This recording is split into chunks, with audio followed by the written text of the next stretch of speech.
Hey guys, we're going to start things off a little bit different today. I'm working on a project, something I started designing, I don't know, maybe even a year ago when I first got my tractor.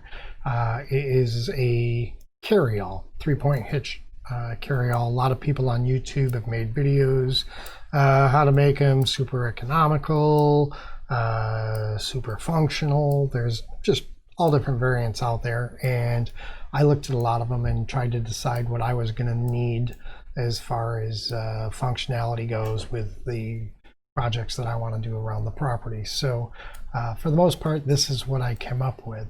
I built this in Fusion 360, which I have been using for probably 4 or 5 years now, mostly for business, small products that I manufacture and design, but I definitely use it for personal uses also. And this is definitely one of those. Let's see here. All right, give me a second. There we go. But basically, I haven't got the locking mechanisms on the back of it yet, but you can see that it sits on a couple of 2x4 pieces of steel, holds it up sort of like a skid, keep things off the ground.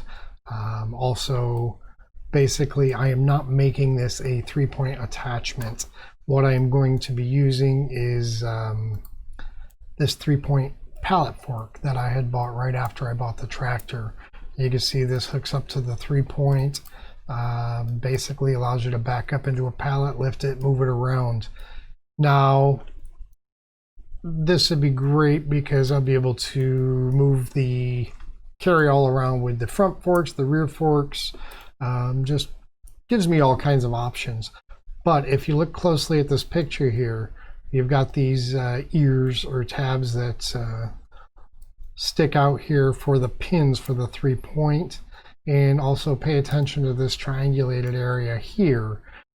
Basically, as we go back over to Fusion, I'm going to put some hook brackets off of these uprights that are going to basically stick off the back of the bracket and then hook down. And this cross brace support section here is just the right height so that the hook that I put on that one will in fact push through this open triangle. Two more hooks will extend over these ears on each side, and so when I lift the pallet forks up to raise the carryall, the hooks will drop down behind these 3 points. I might also weld either thread or weld a large nut onto the back of this structure so that I could more permanently or semi-permanently mount the carryall if I wanted to be truly sure that it wasn't going to fall. Also give me a little more strength and support because I have built in the a receiver hitch too. Not that I plan on dragging the camper, the boat, or anything heavy around for any great distance, but I put a 24-inch receiver hitch in there so that I could basically weld it in 3 different places and have some strength to it, some integrity, but obviously it's not going to be like a class 5 hitch or anything like that. It's only a 2-inch receiver for moving things around the yard. The materials I've decided to go with on this are 1 1/4 by 1 1/4 3/16 wall thickness angle iron for the most part for all the framing. You can see the skeleton here. Right now I just have all 3 pieces of angle overlapping. I am going to be cutting and segmenting these corners so that they fit together very nicely. I'm trying to decide what I want to do for welding. Basically, I'm normally a MIG guy. I did buy a nice, well, I bought a multi-use MIG TIG, and not MIG TIG, TIG, arc, and plasma cutter a few years back, which I do use the plasma cutter. I barely tried to use the TIG just because I haven't had the time to sit down and figure it out. This may be a good project to attempt to learn that, at least on some of the simpler stuff first. If it's not working well or I turn out to be a complete idiot, I will just go back to MIGging it and start with practicing the TIG on some small pieces and try and go about that the right way. Maybe even find some instruction. I have some friends in the area that are really good welders, and it couldn't hurt to buy them lunch and see what they can't show me. But anyways, this is the project I've been developing. The gate on the front is removable. Basically, let's see if I can, I'll take the gate wood away, highlight this, and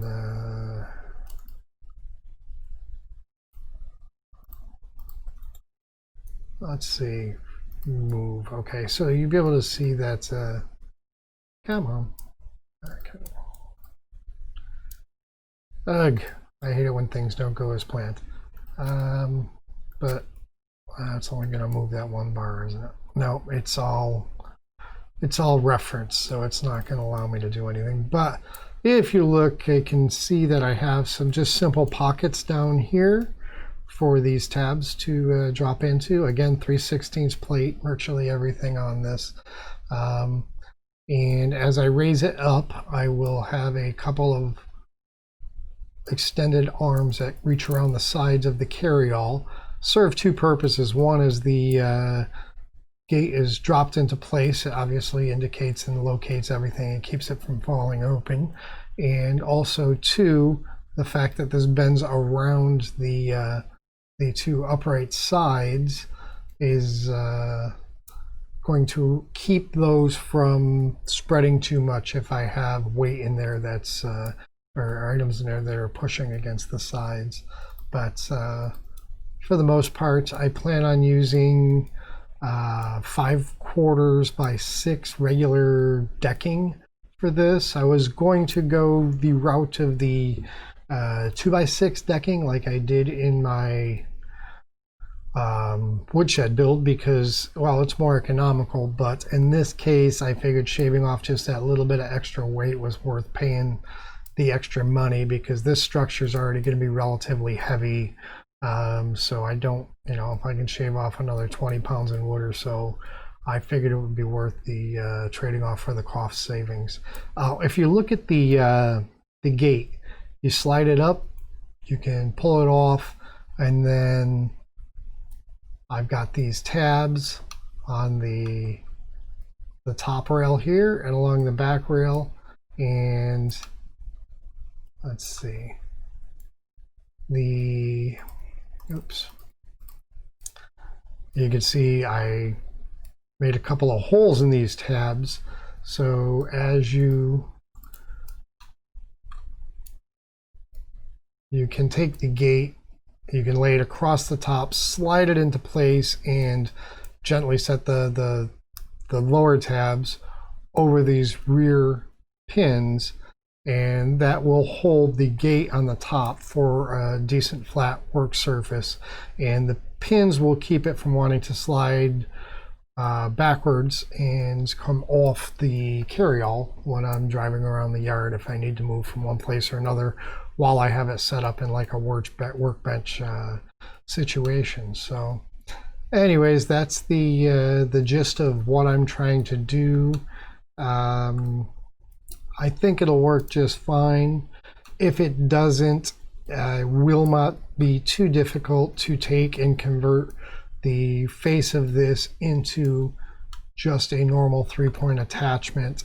But I wanted the versatility of being able to just, move it around the yard quickly, moving it from work location to work location. As you guys know, I'm going to be building a retaining wall, so I'll be using the rear forks to move blocks from parts of the yard to parts of the yard, drag tools around, just random things. I'm gonna have to get a little compactor. I'll probably toss that in the back of here or on the front forks. So basically versatility is what I was really thinking. I will also build some accessories on the back here for, you know, a chainsaw sheath probably. I have an idea for a chain box. Basically a box just to hold maybe a long chain, short chain, and I will create some sort of a bracket up top to hold the hooks up out of the way so it doesn't become a tangled mess. Again, maybe some tubes for some random shovels or rakes or whatever I find I need as I'm progressing with my work around the yard. It's adaptable to about anything.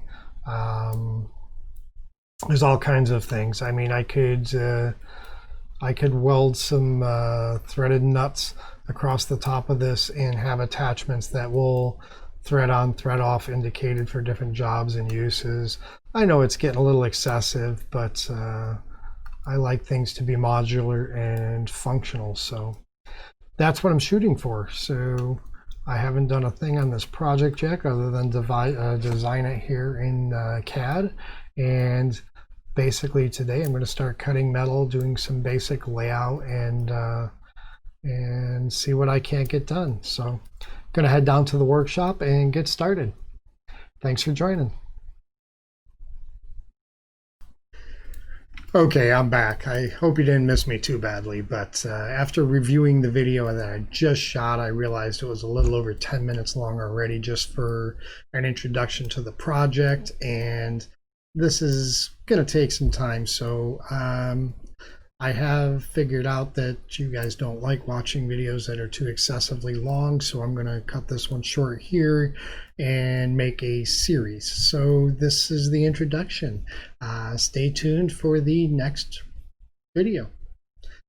If you like this, I hate to be that guy, but please like, share, and subscribe. And thanks again.